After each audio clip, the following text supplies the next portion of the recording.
জিব্রাইলের দায়িত্ব হলো সর্বপ্রথম হাসরের মাঠ থেকে তুমি আমার বন্ধুরে দাঁড় করাও।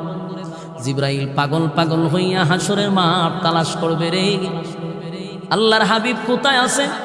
গোটা হাসরের মাঠ তালাশ করবে, জিব্রাইল পাগল পাগল হয়ে যাবে, নবীরে পাবে না।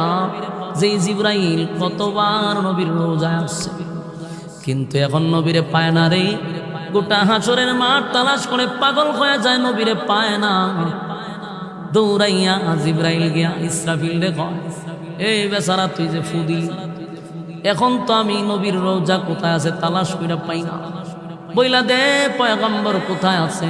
কয় আমারে জিগাও লাভ নেই, মাটিরে জিগাও, কারণ মাটির মধ্যে আছে, মাটি তো কইতে পারে। জিব্রাইল দৌড়াইয়া মাটিরে গিয়া কয়, মাটিরে আমার দায়িত্ব পয়গম্বরকে হাসরের মাঠে দাঁড় করানো, বল তোর কোন জায়গায় হাবিবে কিবরিয়ারে রাখছস।